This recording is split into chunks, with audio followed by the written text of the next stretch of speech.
금융권에 500억 원 이상 빚을 진 기업 중 건설과 조선, 해운회사 등 총 65개사가 워크아웃이나 퇴출 절차를 밟게 됩니다. 주요 대기업들이 다음 달 1일 타임오프제 시행을 앞두고 제도의 취지에 어긋나는 노조층 요구에 단호하게 대처하기로 의견을 모았습니다.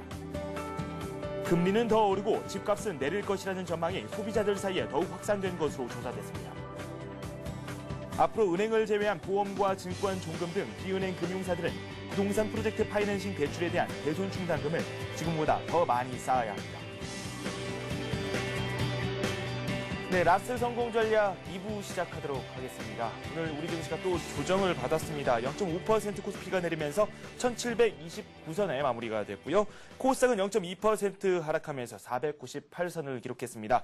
오늘 역시 프로그램이 순매수를 기록했습니다. 1,600억 원 넘게 순매수를 기록했고 투자 주체별로는 개인과 기관이 시장을 주도하는 움직임을 보여줬습니다. 외국인들의 매물, 선물과 현물 시장 모두 나왔고요. 베이시스는 좀 많이 악화가 됐지만 그래도 프로그램 쪽에서 매수가 들어왔다는 것에 대해서 큰 의미를 부여하고 싶다는 생각이 듭니다. 잠시 후 이에 대한 이야기를 한번 나눠보도록 하고요. 그리고 조금 전에 발표가 났었죠. 이 채권단이 7개 건설사를 퇴출하겠다. 그리고 또 9개 건설사에는 이 워크아웃을 시행하겠다라는 소식을 발표했습니다. 이에 대한 소식도 잠시 후에 구체적으로 더 알아보도록 하겠습니다. 먼저 시황센터 연결해서 오늘 마감 상황 짚어보도록 하겠습니다. 김보람 아나운서와 함께하겠습니다. 네, 시황센터입니다. 6월 25일 금요일장 마감했습니다. 유럽발 재정위기가 다시 부각이 되면서 양시장 모두 조정받았는데요. 오늘 코스피는 10포인트 내리면서 1729포인트에 마감했습니다. 장 초반에는 1733포인트까지 오르면서 상승 낙폭을 줄이기도 했지만 다시 1730선을 내준 상황입니다. 오늘 수급 상황 좀 더 자세히 살펴보겠습니다.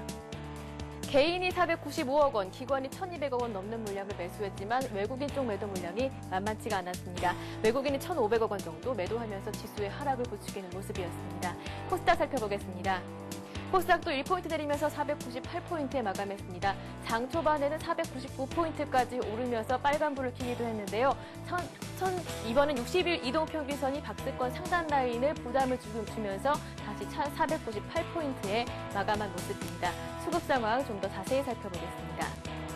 기관이 169억 원 정도 매수했지만 개인 쪽에서 100억 원, 외국인도 역시 매도했는데요. 외국인 64억 원 매도하면서 500선 돌파에는 부담을 주는 모습이었습니다. 환율 살펴보겠습니다. 원달러 환율 오늘 급등했습니다. 오늘 24원 80전 오르면서 1213원 60전에 마감했는데요. 오늘 출발 1203원에 출발했습니다. 하지만 유럽 국채와 관련해서 유럽 국채 만기 도래와 관련해서 남유럽 국가들의 디폴터 우려감 루머가 펼쳐지면서 상승폭을 더 크게 늘렸는데요. 1213원 60전까지 올라와서 마감했습니다. 이어서 오늘 유가증권 시장 시총 상위 종목들의 움직임 한번 살펴보겠습니다. 오늘 삼성전자가 1.8% 내리면서 다시 80만 원대로 내려왔습니다. 포스코도 오늘 2% 내리면서 50만 원 아래로 다시 내려왔고요. 반면에 현대차는 외국인과 기관의 매수에 1.7% 올랐습니다. 삼성생명이 올해 순이익 1조 원 거둘 전망 그리고 금리 인상 기대감까지 겹치면서 5.9% 올랐습니다. 현대모비스 역시 1.2% 올랐고요. KB금융이 강보합, 현대중공업도 역시 강보합에 마감했습니다. 이어서 코스닥 시장 가보겠습니다. 셀트리온이 오늘 조정받았지만 대장주 자리 여전히 차지하고 있고요. 서울반도체가 강보합에 마감했습니다. 다음이 1%, CJ 쇼핑은 2분기 실적 기대감에 1% 소폭 상승했습니다. 포스코 ICT가 3.4% 올랐고요. 동서가 1%, SK컴스 역시 1% 오르면서 상승세를 이어가는 모습이었습니다. 이어서 오늘 특징 테마주 살펴보겠습니다. 어제 구조조정 발표를 앞두고 올랐었던 건설주와 은행주들 오늘 발표 당일에는 희비가 엇갈리는 모습이었는데요. 현대건설이 약보합에 조정받았고요. 반면에 두산건설이 4.5%, 계룡건설이 1.6% 올랐습니다. 은행주들은 어제의 상승폭 다시 반납하는 모습이었는데요. KB금융 강보합 그리고 하나금융지주가 강보합 유지했지만 나머지 종목들은 하락폭을 늘리는 모습이었습니다. 하지만 오늘 자동차주들 반가운 소식이 있는데요. 외국인과 기관이 살면서 소폭 올랐습니다. 현대차가 1.7%, 기아차가 1.4% 오르는 등 자동차주들이 오랜만에 강세를 이어가주는 모습이었습니다.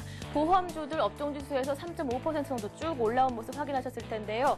어제였죠. 한국은행이 총액 대출 한도를 축소한다는 방침. 이에 따라서 출구 전략이 본격화할 것이다. 금리 인상 기대감까지 겹치면서 큰 폭으로 올랐습니다. 삼성생명이 5.9%, 그리고 현대해상이 3.8%, 대한생명까지 3.9% 오르면서 보험주들이 강세를 나타났습니다. 이어서 오늘 태양광주도 한번 살펴보겠습니다. 시장이 확대될 것이라는 기대감에 올랐는데요. 아바코가 4.5%, 신성올비스가 5% 오르면서 태양광주들이 강세였습니다. 방위 산업주들도 만만치 않게 올랐습니다. 북한이 서해 서북 해역에 항행 금지 구역을 설정하면서 미사일 발사 가능성이 방위 산업주들의 주가를 올렸는데요. STX 엔진이 강보합, 퍼스텍이 3.8%, 한일단조가 2% 오르면서 방위 산업주들이 큰 폭으로 올랐습니다. 네, 오늘 시장 잊혀졌던 것 같았던 유럽발 재정위기가 다시 부각되면서 지수를 끌어내렸습니다. 라트 성공 전략 끝까지 함께 하시면서 다음 장 전략 세워보시기 바랍니다. 지금까지 마감 시황이었습니다. 네, 이번에는 현대해증권 유용석 팀장 연결돼 있습니다. 자세한 소식 더 들어보도록 하죠. 안녕하십니까? 네, 안녕하십니까? 네, 오늘 살펴볼 내용이 상당히 많은 것 같습니다. 증시뿐만 아니라 환율 시장에도 변동성이 있었고요. 많이 급등을 했었죠. 유럽에서 또 디폴트 우려가 점차 커지고 있습니다. 오늘 장 특징 한번 정리해 주시죠. 예, 오늘 가장 특징적이라고 본다면 외국인 매도가 기존에 한 200~300억대 그리고 순매수에 오가는 과정에서 오늘은 순매수 금액이 좀 확대됐는데요. 대략 한 1,600억 정도 매도가 나왔고요. 최근 중립적 수준에서 한 개 더 그 순매도 쪽으로 가까워진 모습입니다. 반면 가장 큰 특징은 연기금 쪽에서 순매수가 오늘 확대됐는데요. 대략 2,900억 정도, 그러니까 한 3,000억 정도 매수를 가담을 했습니다. 가장 특징적인 부분이라고 볼 수 있겠고요. 환율이 오늘은 한 26원에서 27원 정도 오르면서 엔화에 대해서도 원화가 하락함에 따라서 오늘 오히려 자동차 관련주들은 오히려 환율 효과로 상승을 했습니다. 부분적으로는 하락 종목수가 좀 늘어나면서 개인들의 심리는 조금 나빠졌는데요. 먼저 외국인 순매도의 그 확대 배경을 보면 어제 뉴스가 나왔던 그리스 디폴트 리스크의 확대라고 볼 수 있겠습니다. CDS 스프레드가 1000bp를 상회함으로써 어쩌면 그 이전보다 더 확대된 그리스의 디폴트 가능성을 문제를 제기했고요. 이런 부분들이 재차 유럽 재정위기 문제를 재거론했습니다. 이로 인해서 미국 증시도 하락 반전을 했고 최근 전반적으로 선진국 증시가 조정을 받는 또 다른 이유가 됐다고 보여지는데요. 외국인들이 중립으로 돌아선 시점도 바로 그리스의 디폴트 얘기와 함께 미국의 주택시장이 재하강할 수 있는 순탄치 않은 경기 회복 경로에 대한 우려 때문이라고 본다면 두 가지 문제가 해결되기 전까지 외국인 매수를 기대하기는 좀 어렵다는 점입니다. 이런 외국인 순매도의 배경의 또 다른 면은 우리나라 어닝 시즌을 지금 맞이할 것으로 보여지는데요. 지나치게 높아 있는 어닝 시즌의 기대치가 조금 낮아진 것도 외국인 순매도가 보였던 이유라고 볼 수 있습니다. 오늘 가장 큰 특징으로 말씀드렸던 것은 연기금이 순매수를 확대한 건데요. 여러 가지 이유가 있겠지만 가장 크게 지금 추론할 수 있는 것은 최근 그 한국 기획재정부에서 발표했지만 선진국과 우리나라의 경제 성장이나 이익 성장 그리고 전반적인 증시에서 본다면 밸류에이션의 어떤 차별화 가능성에 따라서 오히려 연기금들이 좀 매수 시점을 중장기적으로 앞당겼을 것이라는 시각이 가장 일반적이라고 볼 수 있겠습니다. 그 전까지 외국인들은 저가 매수에 치중한 반면에 이번은 좀 지수가 1700 초반임에도 불구하고 좀 적극적으로 매수하고 있어서 연기금 차원의 밸류에이션 재평가의 의미를 담고 있다고 보여지는데요. 최근 매수한 종목은 좀 일반적인 예상과는 다른 것은 삼성전자나 현대차 이런 그 시가총액 상위 랭킹에 있는 종목과 최근에 그 주도주라고 하는 종목보다는 오히려 철강과 에너지 같은 저평가된 종목들을 주로 산다는 것 특징적입니다. 오늘 환율이 또한 그 한 26원 정도 올랐는데 역시 유로권 영향으로 볼 수 있습니다. 다만 이제 오늘 루머로 나온 것은 그리스가 곧 디폴트를 선언할 것이라는 얘기였는데요. 사실 오늘 만약에 그리스가 디폴트를 선언할 것이었다면 오늘 유로화가 아마 폭락을 장중에 했을 것 같은데 현재 유로화는 오히려 달러에 대해서 오히려 강세를 좀 보이고 있어서 단순 루머일 가능성이 높아졌습니다. 오늘 백엔에 대해서 원화가 상승하면서 자동차 등 일본과의 경합 관계에 있는 수출 관련들이 상승을 했습니다. 하락 종목수가 조금 늘었는데요. 이는 아무래도 심리를 엿볼 수 있는 지표인데 미국 증시가 21선을 좀 하회했고요. 국내 증시도 오늘 5일선을 좀 이탈하면서 심리적으로 좀 쫓겼던 개인들의 매도가 좀 늘어난 그런 종목별 그 흐름 자체 때문에 하락 종목수가 는 것으로 볼 수 있습니다. 국내 이슈에도 한번 주목을 해보도록 하죠. 기업에 대해서 신용위험 평가가 오늘 있었고 발표가 됐죠. 건설이라든지 금융권에도 어느 정도 변화가 예상되는 대목이기도 합니다. 증시에 미치는 영향에 대한 분석이 좀 필요한 시점이 아닌가라는 생각이 듭니다. 예, 오늘 지금 막 발표가 되는 거로 보여지는데요. 건설사의 그 C등급과 D등급 구분이라고 볼 수 있겠고요. 이런 그 건설업에 대한 구조 조정은 일면 그 한계 기업이라든가 시장 전반에 좀 부담이 될 수 있는 부분이 시장의 이제 부도수 증가수로 늘어날 수 있다는 점에서 부담이 되지만 최근의 동향을 보면 이러한 그 걱정들이 이미 주가에 많이 반영이 됐고요. 오히려 최근 한 1, 2주 동안에는 오늘 발표가 임박하기 전까지는 오히려 이런 불확실성에 대한 해소와 오히려 그 자산들의 우량 자산들이 좀 더 부각되고 순환할 수 있는 것에 대한 기대감 때문에 좀 오히려 증시는 좀 그렇게 큰 추격을 받지 않았는데요. 따라서 전반적으로 오늘 있었던 건설사의 구조조정안은 전반적으로 시장에는 악재가 되기보다는 오히려 우량 기업들, 우량 건설사에는 호재로 작용할 가능성이 좀 크다는 쪽에서 좀 긍정적으로 볼 필요가 있지 않나 이렇게 보고 있습니다. 네, 긍정적인 답변이 나왔습니다. 일단 이번 주 이제 우리 시장은 마감이 됐고요. 미국 쪽에 한번 시선을 가져봐야 될 것 같습니다. 해외 증시에서 저희가 주의 깊게 살펴봐야 될 것들이 어떤 것들이 있는지 함께 소개를 좀 부탁드리죠.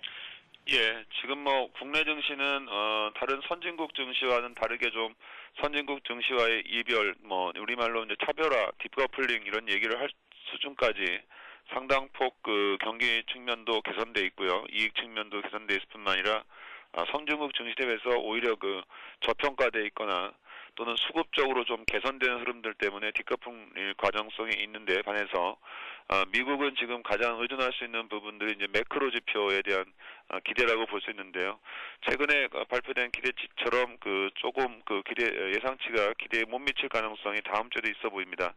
다음 주에 발표될 수 있는 소비자 기대 지수나 기타 다른 그 매크로 관련 지표들, 특히 주택 지표 등등도 여전히 그 아직은 시장에 좀 밑돌 가능성이 있고요. 다음 주 후반 7월 1일에 발표되는 예정인 ISM 제조업 지수 역시도 이전치보다는 소폭 좀 낮아져서 매크로 측면에서 미국 증시가 상승으로의 돌파구를 찾기는 어려울 것으로 보여지고요. 오히려 그 최근 시장에 좀 부담이 되고 있던 금융개혁 법안의 내용 여부 그리고 그리스의 디폴트 확대 여부에 대한 진행 여부 이런 것들에 따라서 미국 증시가 결정될 가능성이 높은데요. 현재 가장 중요한 건 다우지수 기준으로 1200선 즉 21선을 지금 이탈한 상황인데요. 이 이탈과의 거리가 멀어질수록 국내 증시에도 좀 부담이 되는 만큼 우리가 봐야 되는 부분은 금융개혁 법안과 그리스 디폴트 이런 것들에 대한 시장 반응을 통해서 21선의 좀 안착 또는 회복 여부 이것이 좀 전제되어야 우리 증시도 다음 주에 직전 고점 돌파 여부를 좀 가늠할 수 있지 않을까 이렇게 보고 있습니다. 구체적으로 국내 시장 투자 전략에 대한 이야기를 좀 더 하도록 하겠습니다. 일단 우리 증시 이번 주에 마지막을 하락 속에 마감이 됐는데요. 이 해외에서 들려오는 여러 가지 악재가 좀 부담이 되는 것 같습니다. 다음 주 투자 전략은 어떻게 가져가는 게 좋을까요? 예, 다음 주는 이제 6월의 마지막 주입니다. 그래서 아마 2010년 상반기와 하반기를 가늠하는 마지막 주이기 때문에 특별한 이변이 없는 한 해외 증시 쪽에서요. 아무래도 윈도우 드레싱 가능성이 높다고 보여집니다. 부분적으로는 선진국 증시와 우리 증시가 좀 디커플링 요소를 좀 갖기 시작했다는 점이 좀 긍정적입니다. 아무래도 이제 미국 증시가 또 하락을 한다면 부담이 되겠지만 현재로서 미국 증시가 큰 폭으로 가격 조정이 나타날 가능성은 낮게 보고 있습니다. 따라서 오늘과 같은 장세 흐름 속에서 오히려 다음 주 윈도우 드레싱 기대들이 반영이 된다면 다음 주 흐름은 그렇게 나쁘지 않을 전망이고요. 오히려 그 윈도우 드레싱 측면에서 본다면 올해 그래도 한 4조 원, 3.5조 원 가까이 순매수한 연기금 쪽 매수가 오히려 가장 그 윈도우 드레싱 가능성이 높은 쪽의 매수라고 볼 수 있습니다. 따라서 다음 주에도 연기금 쪽에 관련돼 있는 종목들, 예를 들면 LS 등 그 지주회사 주식 일부라든가 다음코니 같은 인터넷이라든가 철강 중에 현대건 제철 같은 좀 수익성이 뒷받치는 종목들 그리고 현대중공업 이런 그 연기금 관련 종목들에 대해서 좀 주의 깊게 살펴봐야 되지 않나 보고 있습니다. 살펴봐야 될 게 상당히 많은 것 같습니다. 앞서서 저희가 들어봤던 여러 가지 경제 지표에 대한 관심도 좀 필요한 시점이 아닌가라는 생각도 들고 G20 정상회의에서 또 어떤 이야기가 나올지 그리고 또 확인되지 않은 그리스 관련 루머들은 또 어떻게 밝혀질지 그에 대한 부분도 한번 집중을 해보는 게 좋을 것 같습니다. 국내 시장에서는 뭐 LS라든지 지금 뭐 여러 가지 인터넷 관련주에 대해서 언급을 해 주셨는데 연기금들이 관심을 보이고 있는 그 종목군들에 대해서 우리도 한번 관심을 가져보는 게 좋겠다라는 생각이 듭니다. 지금까지 현대해증권 류용석 팀장과 함께했습니다. 두 말씀 고맙습니다. 네, 감사합니다. 네, 잠시 후 뉴스가 이어집니다.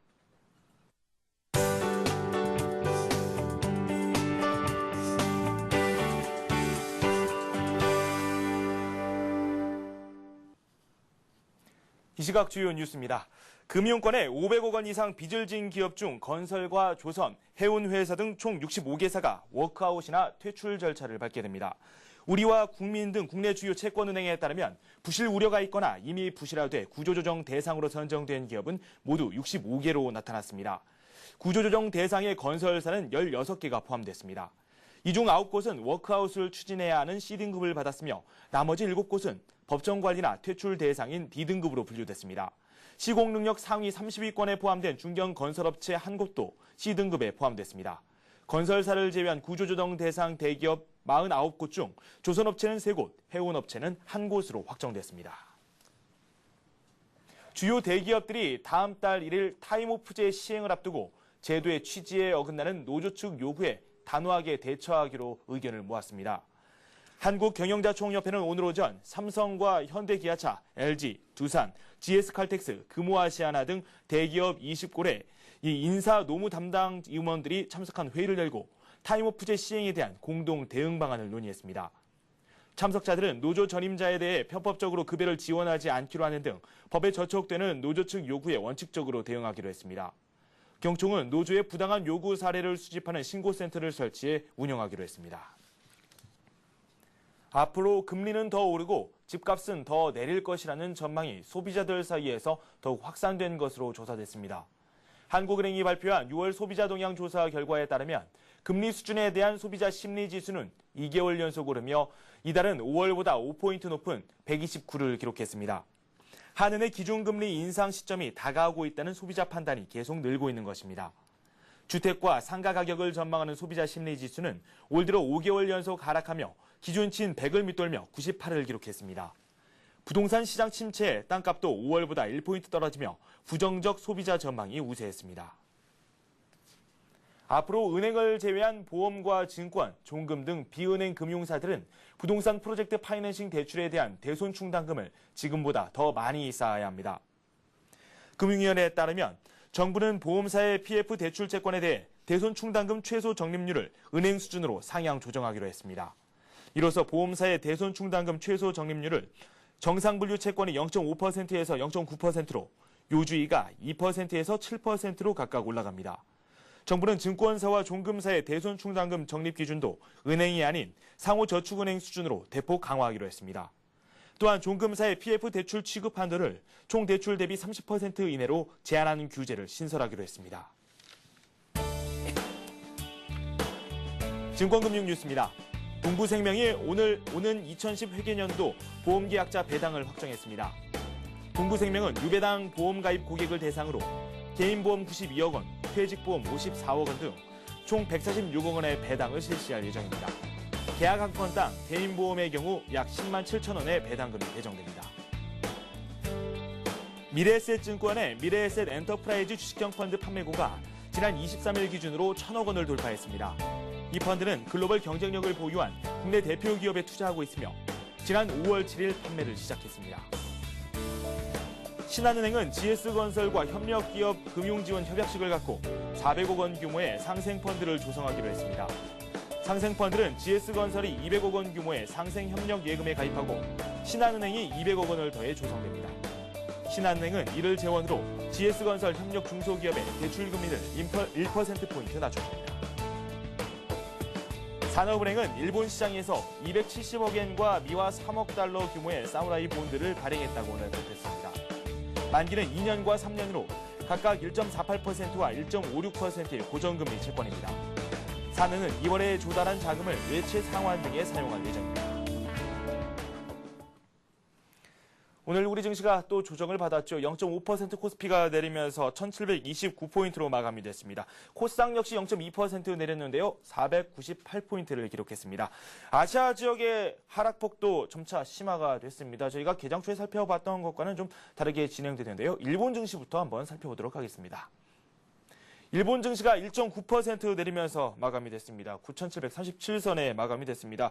중국 증시 역시 이 낙폭을 좀 보였습니다. 0.8% 내리면서 2,545선에 마무리가 됐습니다.